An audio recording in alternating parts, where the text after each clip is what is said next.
será que 50% das crianças brasileiras não aprendem a ler até o final do terceiro ano, mesmo tendo passado depois de 5 anos dentro da escola? Eu tenho uma afirmação para te fazer aqui e para te fazer refletir, porque a nossa pedagogia brasileira insiste em fazer afirmações que são falsas sobre como se dá a aprendizagem da leitura e da escrita. Como, por exemplo, muitos formadores e professores universitários afirmam que método de alfabetização não importa, ou que o importante é colocar a criança para refletir sobre as palavras e que a criança estando imersa em um ambiente letrado e que a partir de certos estímulos seria o suficiente e capaz de levantar hipóteses e descobrir o que precisa para aprender a ler e a escrever. E que cada criança, nesse contexto, aprenderia de um jeito e que por isso seria importante entender como cada criança aprende. Mas eu preciso abrir um parênteses aqui. Imagina fazer isso numa sala de 30 alunos. Não lhe parece irreal ter que entender como cada criança individualmente constrói seu conhecimento ou como ela pensa a leitura e a escrita e a formação de palavras? Bom, para então depois utilizar um pouquinho de cada método e ter quase que um plano individual para cada criança, não lhe parece muito difícil isso? Como se fosse um restaurante self-service, sabe? Aquele restaurante que a gente coloca um pouquinho de cada coisa no prato e no final nada combina com nada. E pior, cada pessoa acaba saindo com um prato mais diferente do outro. Mas como fazer isso em uma sala de 30 crianças? Não faz sentido nenhum.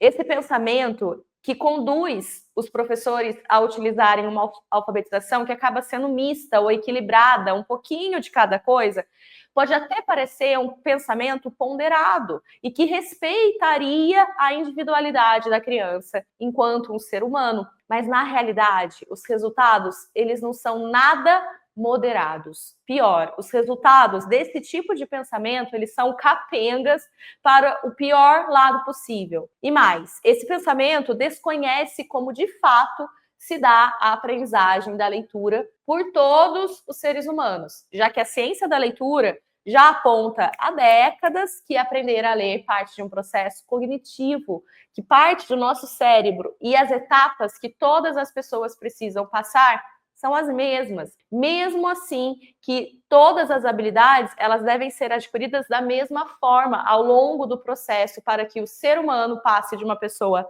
analfabeta para uma pessoa certamente alfabetizada. E essas falsas ideias que eu citei no início têm nos levado a um cenário preocupante, pois crianças que não aprendem a ler na idade certa até os 7 anos e que enfrentam dificuldades na alfabetização continuarão tendo dificuldades nos anos posteriores. E o Brasil, na avaliação internacional de habilidade de leitura, o PIRS, que ocorreu em 2021, nós ficamos na posição 58 entre 65 países e levantou que 61% dos brasileiros de 9 a 10 anos tiveram conhecimento básico ou abaixo do básico das habilidades de leitura. É bem mais do que os 50% eu citei no início desse vídeo.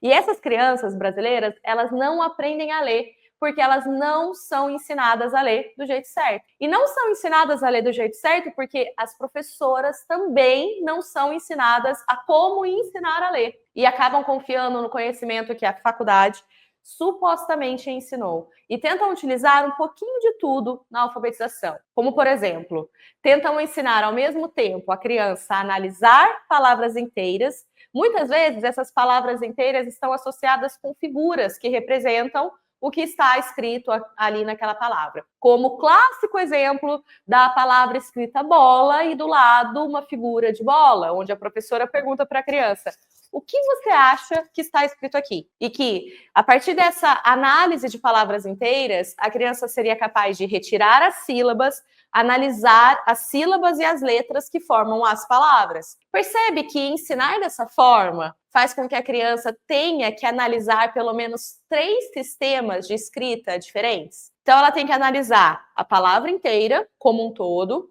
depois as sílabas e depois as letras.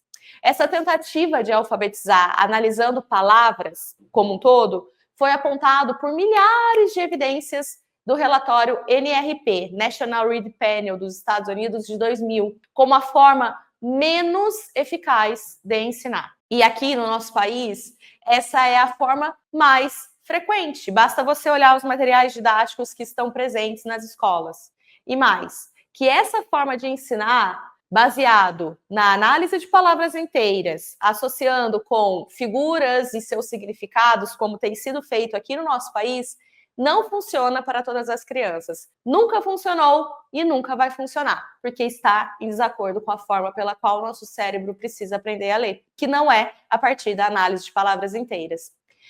E eu preciso te alertar que apenas uma pequena parcela, uma parcela mais privilegiada das crianças que aprenderia a ler de qualquer jeito, consegue aprender a ler do jeito que estamos ensinando a ler no Brasil. E por isso que muitas crianças ficam para trás. A razão das crianças ficarem para trás não é, portanto, devido a famílias que não apoiam ou a vulnerabilidade econômica ou social, uma vez que se adotássemos um método de alfabetização eficiente, todas essas dificuldades poderiam ser amenizadas. E pelo menos do ponto de vista de aprender a ler, todas as crianças brasileiras poderiam ter as mesmas chances desde que elas estivessem ali, presentes em sala de aula e com um professor ensinando como deve ser ensinado. E finalmente, qual é, então, essa forma que os professores devem ensinar? Qual é a forma mais eficaz para ensinar a ler de acordo com a ciência da leitura e com as evidências científicas na alfabetização? A forma mais eficaz se dá pelo ensino das relações entre as letras e seus sons, e os sons que essas letras podem representar, e depois a formação das sílabas através dessa base dos sons das letras, e como ler palavras através disso. Ou seja, o ensino da leitura deve partir das menores unidades que compõem as palavras, que são as letras e seus sons, e depois avançar até a formação das palavras inteiras.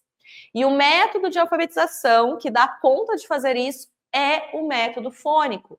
Ao adotar o método fônico de alfabetização, o Mark Seidenberg, um professor e pesquisador americano da área da ciência da leitura, afirmou que 95% das crianças poderiam ser alfabetizadas até o final do primeiro ano. E isso é o que países que estão no ranking desse estudo que eu citei, sabe, anteriormente, fizeram. Por exemplo, a Irlanda, que está na posição 2 entre os 65 países, numa posição bem melhor que o Brasil, que está na posição 58, o currículo de alfabetização da Irlanda, das séries iniciais, aponta que as crianças devem aprender os sons das letras e aprender a decodificar palavras a partir desse conhecimento, através, portanto, da adoção de um método fônico de alfabetização. Outro país que eu vou citar é a Inglaterra. A Inglaterra ocupa a posição 6 no ranking. Deixa claro no seu currículo que crianças desde os 5 anos devem conhecer os sons das letras e como ler palavras a partir disso, adotando assim um ensino fônico bem estruturado desde os 5 anos de idade. Bom, e agora, o que falta para você ensinar o que todas as crianças precisam aprender para ler e escrever corretamente até os 7 anos de idade? O que falta para você implementar uma alfabetização baseada em evidências e que privilegia o ensino do princípio alfabético através desse conhecimento dos sons das letras e como esses sons formam as palavras. E que isso se dá através do desenvolvimento de uma habilidade que a gente conhece como consciência fonêmica e que, portanto, deve ser uma habilidade a ser alcançada por todas as crianças, para que, assim, as crianças compreendam como o que está escrito representa o que a gente fala. E que depois dessa base muito bem consolidada e que a gente pode desenvolver ao longo de 60 dias, sabia? Pelo menos é isso que as minhas alunas da formação de alfabetização têm feito. Aí sim, depois disso consolidado, a criança estará pronta para aprender a decodificar, para ler palavras através do método fônico de alfabetização. E, finalmente, ela será capaz de se especializar na leitura, lendo cada vez mais fluentemente e com mais compreensão para que ela consiga ler ainda muito bem no final, até o final do primeiro ano, a fim de conseguirmos mudar esse cenário calamitoso, triste da alfabetização no Brasil, em que mais de 50% das crianças não aprendem a ler até o terceiro ano. Então, o que falta para você implementar o que funciona de verdade e ajuda a mudar o cenário da alfabetização brasileira? Talvez lhe falte conhecimento, talvez lhe falte informação de como colocar tudo isso em prática. Por isso eu te convido a me seguir por aqui no meu canal, me acompanha todos os vídeos que eu posto por aqui para você finalmente conseguir entender o que funciona para alfabetizar qualquer criança. Um grande abraço.